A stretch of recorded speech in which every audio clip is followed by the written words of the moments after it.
What's going on, family? What is going on, family? I was actually just going to record, but I figured let me go ahead and go live real quick. So it looks like it's all right. Let me fix something here. Okay. So you see, it's been a minute since I've been live. Let me see if I to the chat. Let me do something real quick. Let me fix this, family. Hopefully everybody is good. Hopefully you can hear me just fine. Just coming in real quick. I wanted to chime in on this whole shutdown thing, since I didn't get a chance to kind of address it over these past few weeks here. Um, you know,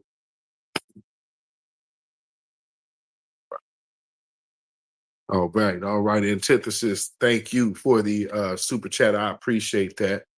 Peace, power, blessings, and protection be upon you and yours. I very much appreciate that. And again, this is just an impromptu live. So hopefully everybody is well. Hopefully there's not a crazy glare. But as you guys are coming on in, like I said, looks like the government is about to get back to running, um, which is a good thing. Um, it never should have been like this, and I think for some at some degree, the whole talk about SNAP benefits and whatnot. And I got another video coming later. It probably will be in the members area tonight, and then will air in the morning. But just looking at how the Democrats played with the people and allowed their followers, or all of these people who have subscribed to the Democrats being the party that is for the people. I need y'all to understand something. They were willing to let furloughed workers go unpaid and not even fight for their back pay. So there's people that were going to work, not getting paid. Democrats didn't even want to look out for them. And so you have some Democrats who broke the ranks and went ahead and are looking to get the government open. And the concessions that they made is one of them getting back pay for those workers. The other is what is it? Oh, there's more money for SNAP and heating assistance. The only thing that hasn't been extended is the subsidies for the Affordable Care Act. But we also need to examine that subsidy, because I'm sure the sticking point for most Republicans is they want to eliminate the subsidy, or that those a lot of dollars going to illegals that people told us wasn't happening, but now has clearly everything that they told us wasn't happening, told us we were stupid for believing, has now been legally proven. We have them getting driver's license. Now we have people dead behind the things they told us weren't happening. And now they're even making more excuses. You got people that there's busts over 100 people at a time with illegal paperwork, operating and functioning with trucks, nurses, because for all of these Nigerians that come here and work, some of them are scammers and don't have they paperwork together either. So, there's that. But people don't take that into consideration when they talk about Black America. And one thing about the food stamp situation, which I'm speak about in this other video that you will see coming, but just, what I say in that, I hope nobody thinks that the reason why these Democrats especially broke ranks with the other Democrats, especially when you see Fetterman, understand that that is a huge sign of who the SNAP benefit lack was really hurting, and it wasn't Black America. So they're gonna throw that out there like, oh, it's Black America. Nah, it's not. It's really not. And so now, we saw Charlemagne make his pitch about the Democrats need to get the government open, and we saw what Roland Martin did. And Roland Martin, Roland Martin is gonna be Roland Martin. I guess you get what you get with that guy. So I'm not surprised that he went up there and tried to besmirch Charlemagne, which I'm really interested in what's going on with them over there on the left. That they're having their issues now. All of a sudden, they're complaining about Charlemagne and Mark Lamont Hill being over there with Joe Budden. Which Tiffany Cross in that regard was just extremely pompous. Because what she did is, in her response, basically doubled down on she's the most intelligent person in the room and everybody else is stupid. Then what they like to do with their show is then act like, oh, well, ain't nobody part of the boule, ain't nobody D9, please. You got these pieces, and Talbot Swan. Let me touch on him for a second. Pause. Talbot Swan, a brother who has definitely made his name. He's in one of Tariq Nasheed's movies, and has gotten a lot of support from the grassroots, especially during the pandemic. When it came down to support Black agenda versus the Democrat agenda, old Talbot Swan elected to go with the Democrat agenda. Now, see, what they want to do is piecemeal co-signing Kamala Harris and the Democrat agenda. But you can't separate yourself from that agenda. So what Talbot Swan blocked me for was making the point that he is supporting everything because, see, as a bishop, he is biblically aware that you as a bishop and as a man of the Lord are not supposed to be bidding God's speed toward the sin of others. Now, some of these churches are saying things ain't sin no more, which you might want to leave that church if you actually believe in the Bible. But with Talbot Swan, got right up there at Holy Convocation for Church of God in Christ, that once the same Church of God in Christ under the Bishop Drew Sheard, who had Kamala Harris in their pulpit. The only thing I will say is they made sure she didn't have on pants. So when Kamala Harris spoke at Bishop Sheard's church, she most definitely had on a dress or a skirt or something like that. She did not have on pants. However, all of these people now, do you realize that, like, for some reason, they keep trying to make everybody Christian.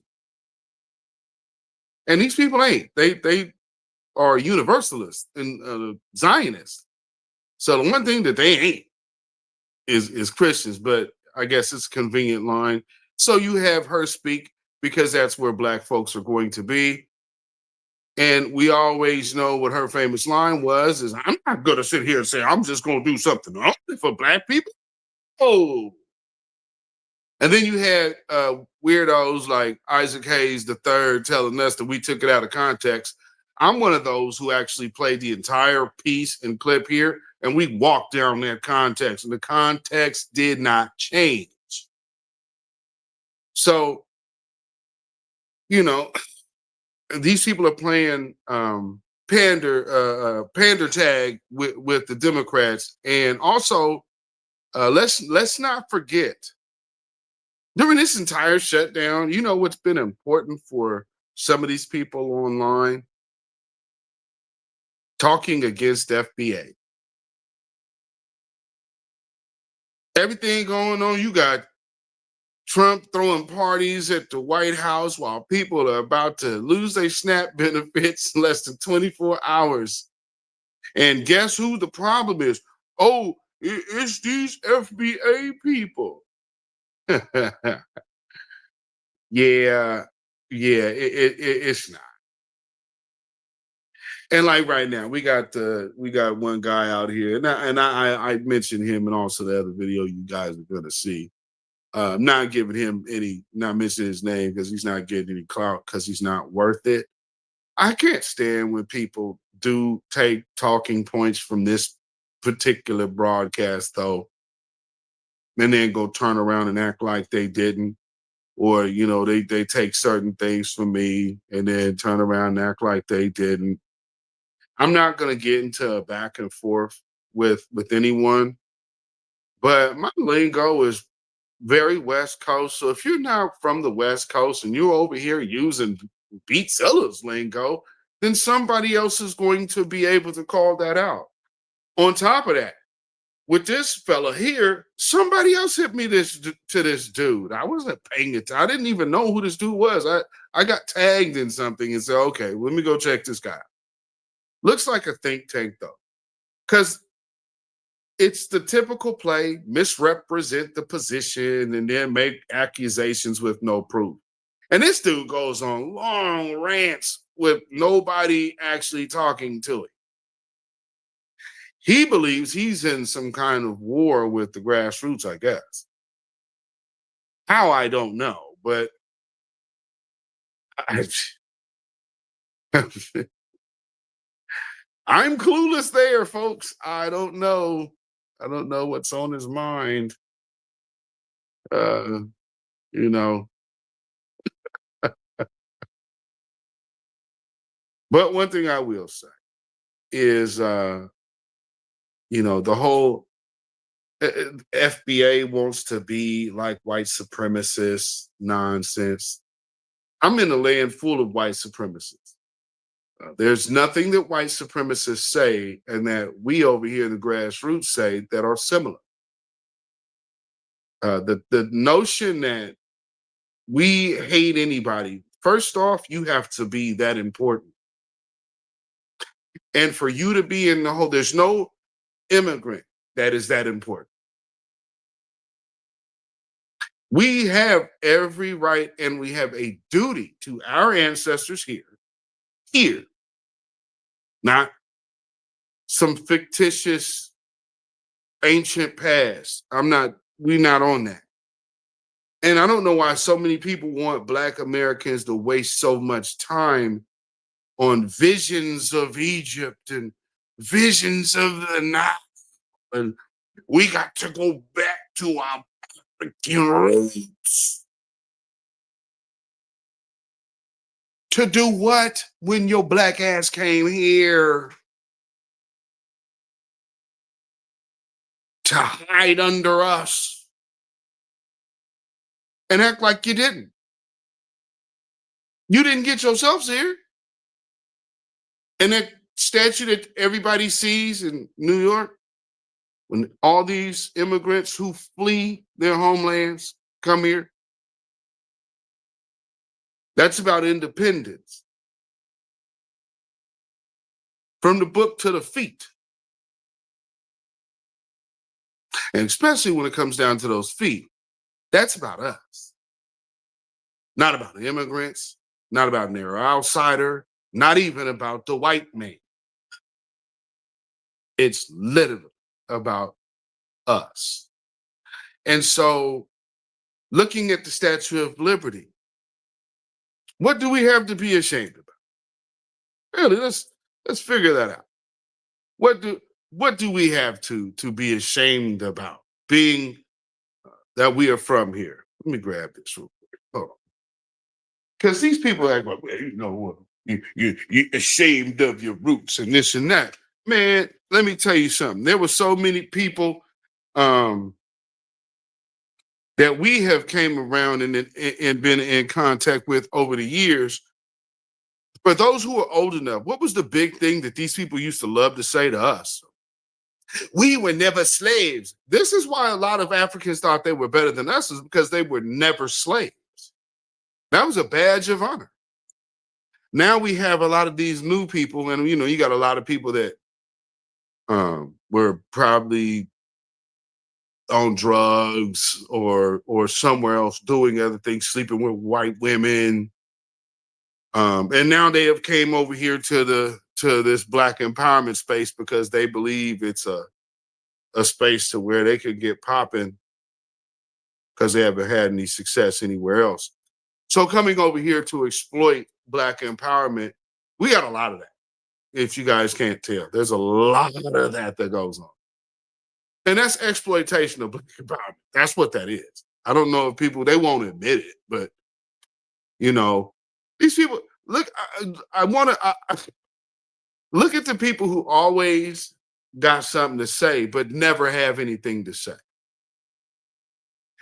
They come out to be accusatory and say, FBA is this, FBA is that. They feel this way about this group. None of it's relevant. None of it is relevant whatsoever, but they believe it is.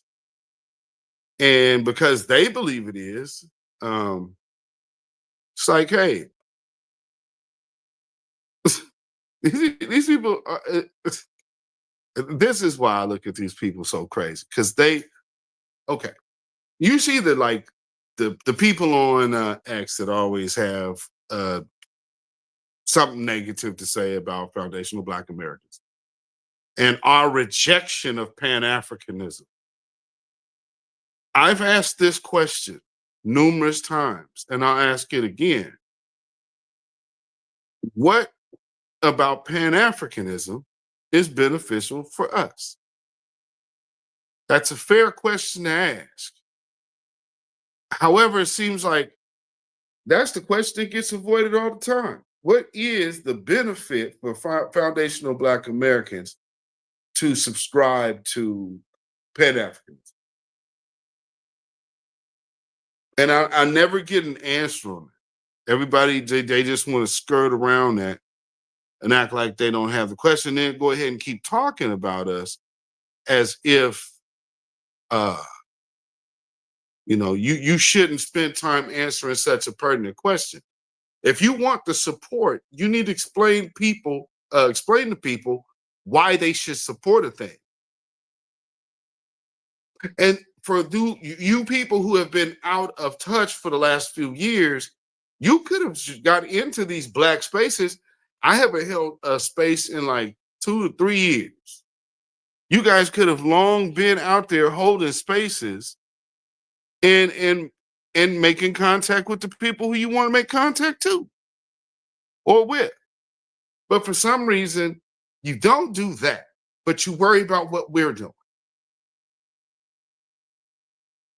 That only just sounds like opposition to be opposition. That doesn't sound like you actually have a passion for anything. So when people are doing that, you got to look at them as agents. And also there would be the people that would show up just to look for clout. That's of course going to be there. But to this regard, you got to really look at these people as they are agents and combating what we are doing. And one of the things that kind of let you know that this is what a lot of what you're seeing is about, keep an eye on the white supremacists. I wish I could, I'm actually just going live from my phone right now, but once I actually can sit down at my desk and really show y'all what's happening. Matt Walsh just got washed by one of these people. And he kind of is proving what I've been saying for a minute and what other people say. When these people, these so-called supremacists have to debate adults, they get dumbfounded because they don't really actually have an argument. That's what makes Black conservatives so stupid. Because they have to look at, if they really were honest about their people that they hold up and put up on pedestals, you have to be honest, man. Those people are dumbasses. And you guys have subscribed to it just because they're white. and you think you can get on. But I said a few months back, I'm not turning my eyes towards so much of the tethers as I am towards the supremacists. And that's kind of been where I'm looking at my energy, is because what I have noticed is they are nonstop thinking about us. And on top of that, a lot of these people are having relationships with foreign governments, along with the APAC people that get picked out as children in high school and middle school and all of these Youth of America and Young Democrat organizations. They pick their people early. And so they will always try to have people in the mix. They're going to try to have people in this movement. We've already seen that. We're seeing it. We're going to keep seeing that. And, you know, as things are revealed, I would just say to everybody, remember, this is about the movement. It's not about one individual. Black empowerment is not up to one man or one woman, one group or the other. What I will say,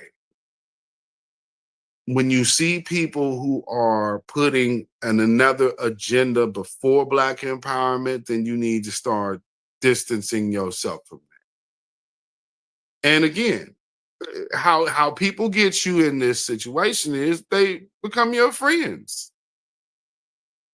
And then the message of changing the message and the tone of the message starts getting seeped in there. Just need everybody to be aware and be careful and mindful.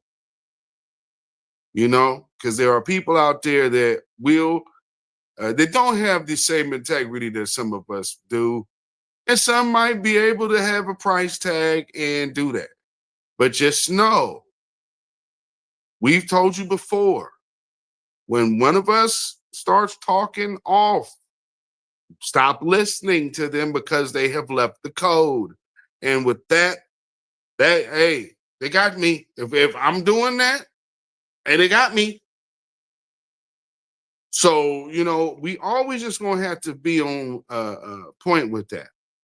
And what I've seen before, like for those who mess with the dunce crowd, you've watched them flip flop and be wishy washy. Y'all better. As soon as I started saying people was taking money, all of a sudden they became hardcore delineationists again. But they was just hosting Boyce Watkins pushing Pan-Africanism. You cannot be both. So, you know, but some of these people out here, they are so jealous and envious of Tariq, that they'll just do anything and participate in anything as a man. Y'all need to stop doing that. I understand with some of y'all women, y'all be having other kind of relationships out here. Or some of y'all desire relationships out here. And I've seen just in this movement how that relationship element could throw a huge monkey wrench in empowerment. And always know, when a woman is dealing with a man and they have whatever ending they have, all the negative about that individual is going to come to the surface. All of that negative was the same negative that it was before, but it was acceptable because you were rocking with it. I don't need to be involved in anybody else's personal relationship business till you fall out. Because if it was fine for you to be in it, it's fine now when you out of it, and I've already been out of it. So that's why I have a policy of never getting into anybody's personal business. It's been brought to me on numerous occasions. I'm never going to use this platform to speak on someone else's affairs. That's not the type of person I am, and that's not the type of channel this is. Now, so you know, what do I look like? All the stuff that I've been doing, and just will have one broadcast, and that's what I want to do is like, hey, let me talk about this relationship that ain't got shit to do with me. It ain't got nothing to do with what we doing in the movement, but somebody feels some kind of way. That's okay. But what does that have to do with my platform? So you have to be, because here's another thing. This is a platform. Why would I involve my platform with your personal relationship business? I don't get in the bed with you. Do not bring your, when your bedroom business goes bad, don't bring that to me. That is not what I do. And don't look for people. Please don't try to turn that into a thing here, because that just looks like church mess. And I grew up in the church, and one thing I can recognize from a mile away is church mess. So y'all know about that church mess. What y'all know about that? But I'm just, I just said that to say, because I know how people be falling out, and I make it a point not to be um involved in too much here lately. So I'm kind of just focused on what I'm focused on. And so if people got personal things going on, I wouldn't know. So, hey, why ain't you saying something about this? I would, because I don't know. And for me personally, I prefer it that way. Because everybody who rocks with this channel can rock with this channel. What somebody else got going on ain't got nothing to do with me. You understand what I'm saying? So you're going to have to, so here's what I'm going to need for you lackluster men, you busters. Stop bringing another man up to me. We both grown ass men.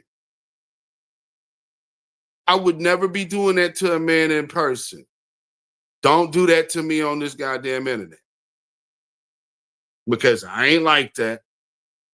And whatever this man got going on is this man. I don't count nobody money. I don't count nobody's success. I'm not sitting up here stewing on nobody. You understand what I'm saying?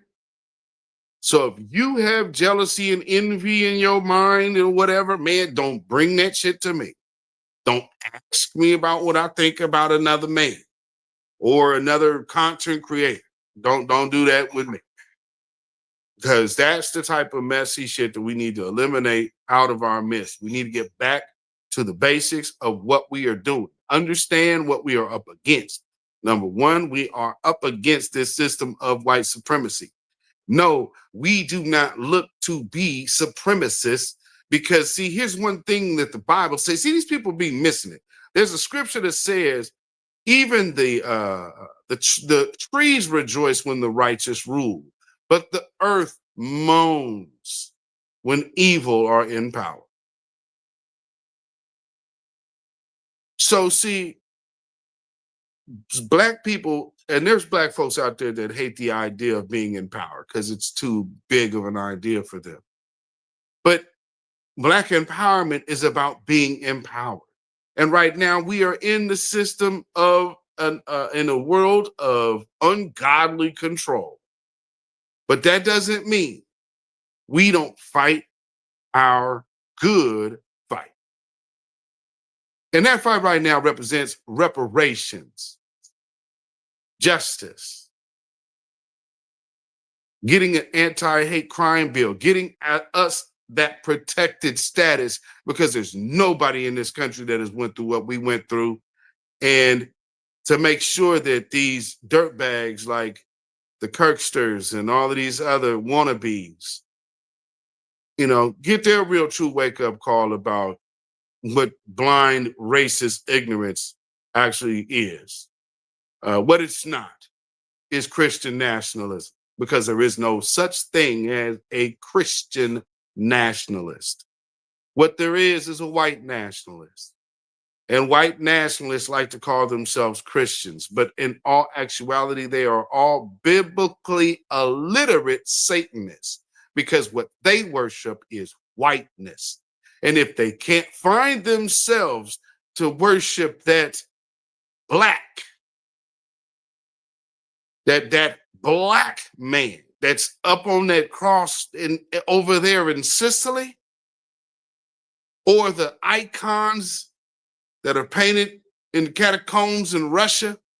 There's places that before they got whitewashed are still in their original form. And those of us who do know the real history of us and this world and us in this country, we're well aware of those black icons in Russia. I know what you know, how what the face, the real face. If you want to know what he looked like, and it actually, you can even get descriptions of what he looked like when he walked there. He wasn't no blonde, stringy haired man looking like Caesar Borgia. That's Caesar Borgia.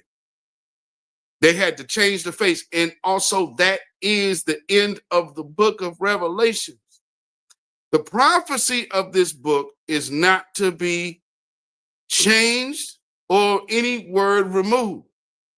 Those who do will get all the curses of this book.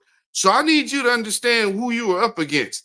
Family, we are up against the very people who proudly removed the real depiction of well, they didn't remove it. They just covered it. But see, they missed Job 9:24. And so this is how cold the Most High is. Now, these people, the was plagiarized out of Egypt. Do you realize before the Bible was ever written that Israel resided in Egypt for a few hundred years as free and as slaves? Israel spent a ton of time in Africa, meaning these black people who they always said in the Bible were of a different bloodline than the Africans. I don't know why it would be so different to think that the black people in America would be different than those Africans, because then we can double back and look back at what the words of Hitler that still have not been disproven. He said Americans are crazy because they want to go to war with God. They have the Lord's jewels in their possession. Those people are the original people. So if Hitler knows that we are the people that belong in that land, why do you think they vilify him so much? And any hint of anti-Semitism gets quickly squashed. And now we have Pan-Africanisms or ism in our face being pushed up on us as an identity when we have thoroughly rejected it.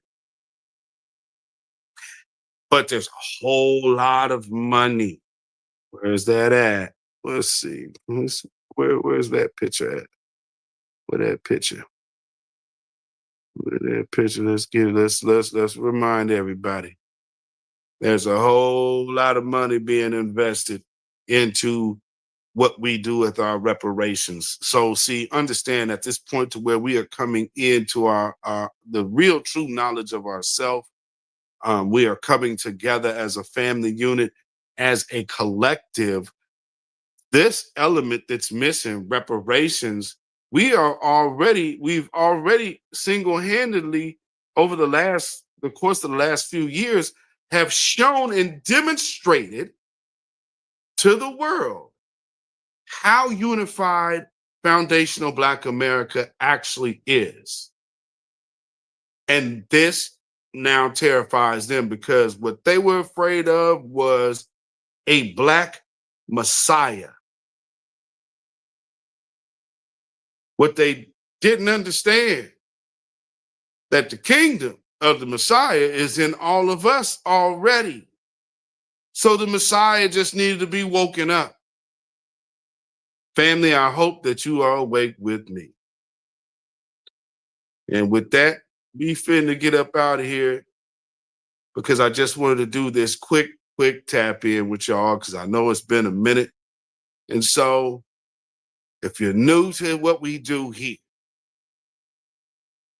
there's going to be a phrase that you will know and that you will say and that you will see consistently manifest before your face.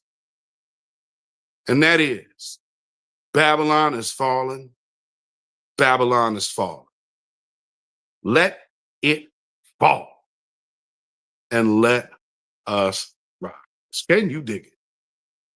Ladies and gentlemen, thank y'all for tapping in with me real quick. This was just a real impromptu live. Like I said, I wasn't even really actually going live. I was just going to do a video.